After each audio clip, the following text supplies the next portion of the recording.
Hello friends, welcome to Jeevanya's kitchen. Friends, இன்றைக்கி நம்ம ரொம்ப அருமையான சுவையில் கேரட் பீன்ஸ் பொரியல் எப்படி செய்கிறதுன்னு பார்க்க போகிறோம். எப்போவும் செய்கிற மாதிரி இல்லாமல் ரொம்ப சுலபமான முறையில் இன்றைக்கி செஞ்சு முடிச்சிருக்கிறோம்.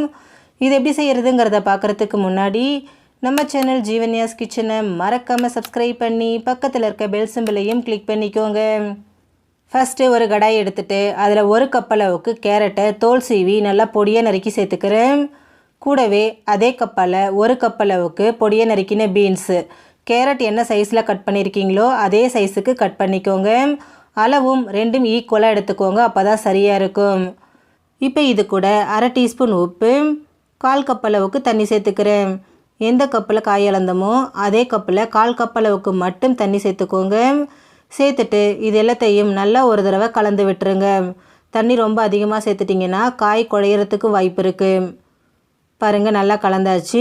இப்போது ஸ்டவ்வை லோ ஃப்ளேமில் வச்சுட்டு இதை மூடி போட்டு ஒரு 8லேருந்து 10 நிமிஷத்துக்கு குக் பண்ணிக்கலாம்.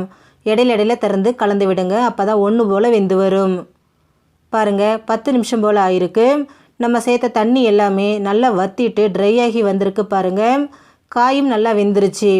இது வெந்துருச்சாங்கிறத செக் பண்ணுறதுக்கு கையில் ஒரு கேரட் இல்லைனா பீன்ஸ் எடுத்து அழுத்தி பாருங்கள். ரொம்ப குழையாமல் நல்லா இந்த மாதிரி நெத்து மாதிரி இருக்கணும். கரெக்டாக வெந்து வந்திருக்கு பாருங்கள். இப்போ இது அப்படியே இருக்கட்டும். அடுத்ததாக ஸ்டவ்வில் வேறு ஒரு கடாய் வச்சுட்டு அதில் 2 டீஸ்பூன் எண்ணெய் சேர்த்துக்கிறேன். எண்ணெய் சூடானதும் 1 டீஸ்பூன் கடுகு சேர்த்து பொரிய விட்டுருவோம். கடுகு நல்லா படபடன்னு வெடித்து வந்ததுக்கப்புறமா இது கூட 1 டீஸ்பூன் சீரகம், 1 டீஸ்பூன் கடலைப்பருப்பு, 1 டீஸ்பூன் உளுத்தம்பருப்பு, 2 வரமிளகாய் சேர்த்துக்கிறேன். சேர்த்துட்டு இது எல்லாத்தையும் நல்லா வாசனை வர அளவுக்கு வறுத்துக்கலாம். எல்லாமே நல்லா வறுபட்டதும் இது கூட ஒரு 5 பல் பூண்டை பொடியை நறுக்கி வச்சுருக்கேன், அதை சேர்த்துக்கிறேன். கூடவே 2 பச்சை மிளகாவை கட் பண்ணி சேர்த்துக்கிறேன். அடுத்ததாக இதில் 2 பிஞ்ச் அளவுக்கு பெருங்காயத்தூளும் சேர்த்துக்கிறேன். சேர்த்துட்டு பூண்டோட பச்சை வாசனை போயிட்டு பருப்பெல்லாம் செவக்கிற அளவுக்கு இதை வறுத்துக்கலாம். பாருங்கள், எல்லாமே ஓரளவுக்கு நல்லா வறுபட்டு லைட்டாக செவந்து வந்திருக்கு. இப்போ இதில் மீடியம் சைஸில் ஒரு வெங்காயத்தை பொடியை நறுக்கி சேர்த்துக்கிறேன். கூடவே 1/2 டீஸ்பூன் உப்பும் சேர்த்துக்கிறேன்.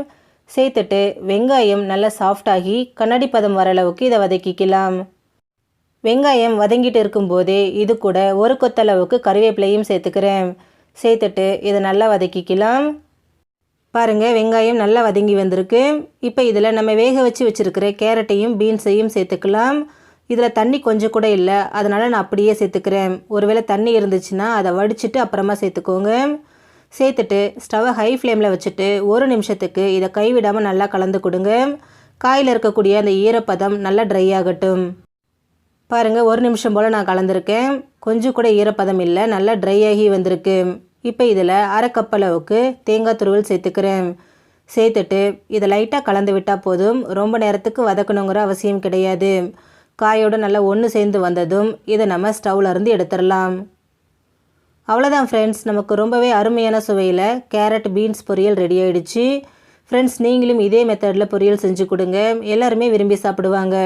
ஃப்ரெண்ட்ஸ், இந்த வீடியோ உங்களுக்கு பிடிச்சிருந்தா லைக் பண்ணுங்கள், ஷேர் பண்ணுங்கள், கமெண்ட் பண்ணுங்கள். ஜீவன்யாஸ் கிச்சனை மறக்காமல் சப்ஸ்கிரைப் பண்ணி பக்கத்தில் இருக்க பெல் சிம்பிளையும் கிளிக் பண்ணிக்கோங்க. அப்போ தான் நான் போடுற வீடியோஸோட நோட்டிஃபிகேஷன்ஸ் உடனுக்குடனே உங்களுக்கு வரும். தேங்க்யூ.